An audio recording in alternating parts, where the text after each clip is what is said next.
Oi, gente, tudo bem? Hoje eu quero conversar com vocês, propor, na verdade, uma reflexão a respeito de um instrumento fundamental que faz parte da documentação pedagógica na educação infantil. Nós vamos falar a respeito das cartas de intenções. O que são as cartas, qual é o seu papel, como ela deve ser utilizada no cotidiano do trabalho pedagógico.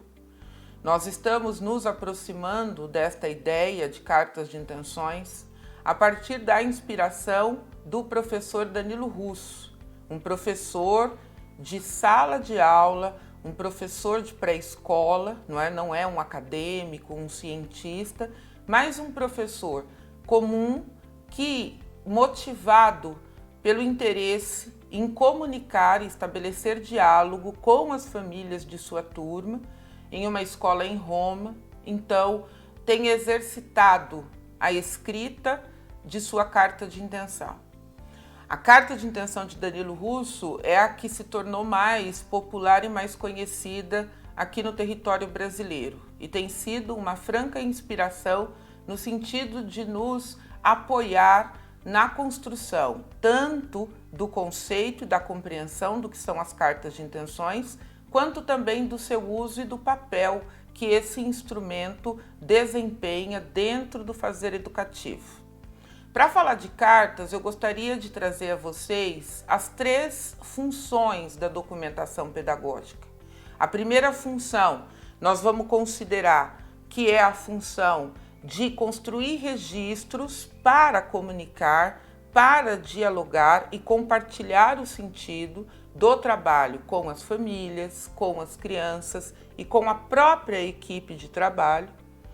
A segunda função seria a de construir registros para sistematizar os processos pedagógicos. E a terceira e última função, então, seria a ideia de elaborar registros para provocar a reflexão sobre a aprendizagem e desenvolvimento dos bebês e crianças e, de um outro lado, também sobre a aprendizagem e o desenvolvimento profissional das educadoras e dos educadores.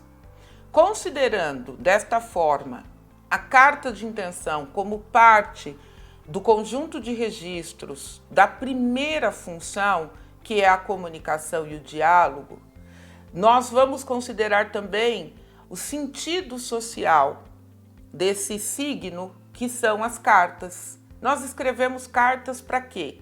Escrevemos cartas para comunicar.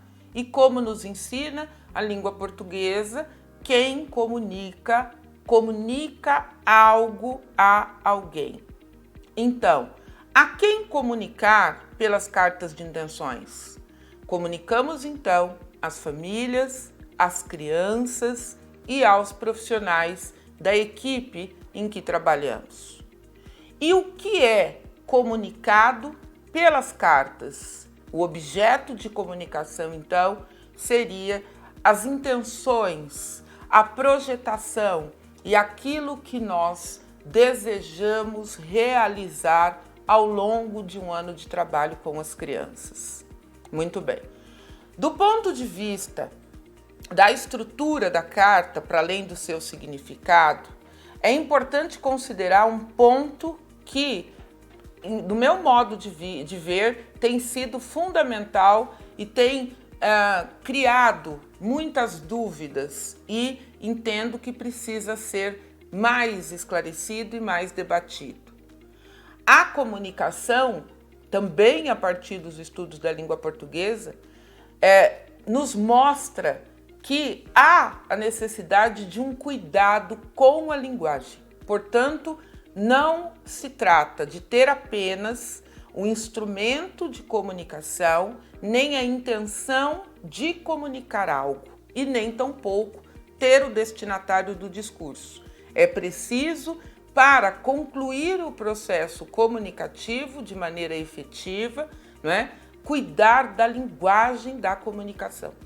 Nós podemos escrever uma carta recheada de informações, mas se a linguagem não for acessível às famílias, não for acessível às crianças e se estiver pautada apenas por conceitos técnicos da pedagogia, nós estaremos então empobrecendo a capacidade de comunicação e, portanto, não efetivando a função das cartas de intenções como parte da documentação pedagógica, que é contar aquilo que nós vamos oferecer como projeto educativo aos meninos e às meninas ao longo de um período na educação infantil. E, portanto, eu gostaria de trazer que esta inspiração de pensar estes pequenos detalhes e toda esta subjetividade a gente encontra também na carta do Danilo Russo, porque lá no primeiro parágrafo de sua carta ele manifesta, primeiro, que ele cumpre o exercício e o dever que se tornou agradável de escrever esta carta todos os anos para prestar contas às famílias, à equipe de trabalho, como ele vai trabalhar com as crianças ao longo daquele ano. Ele coloca também que um desses exercícios de aprender a elaborar cartas foi justamente esta ideia. E ele usa o termo fazer coincidir a linguagem do discurso com os destinatários. E, portanto, fica claro para nós que não se trata apenas de copiar um modelo, não se trata apenas de um método que se encerre nele mesmo, mas de construir saberes a respeito do que são as cartas, como elas desempenham o papel importante dentro da documentação pedagógica, como utilizar as cartas de intenções ao longo do ano, não somente no momento de elaboração. Eu tenho dito que nós precisamos avançar no sentido de dar vida às cartas de intenções. Carta de intenção e projeto político-pedagógico, já pensamos nisso? Cartas de intenções e reuniões formativas na escola. Cartas de intenções e o diálogo frequente e constante com as famílias como usuárias de um serviço educativo destinados aos seus filhos. Como dar vida às cartas de intenções? Como construir esse diálogo a partir das cartas com os demais registros, por exemplo, o diário de bordo.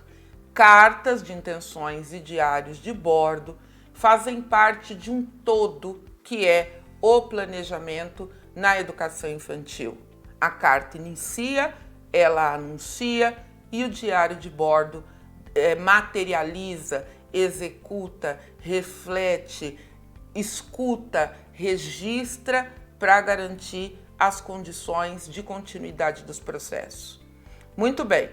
É assim, então, pensando nesses desdobramentos e buscando provocar a ideia da vida a partir das cartas de intenções, né, para que não seja mais um registro burocrático que se encerra nas pastas ou nos armários das escolas, é que eu preparei, então, um curso bem bacana, onde nós vamos falar sobre as cartas, os seus significados, o seu uso, a reflexão sobre a carta e também, fundamentalmente, sobre a prática da carta de intenção, dando vida a esse instrumento tão rico e que nos possibilita tantas questões de avanço dentro da escola.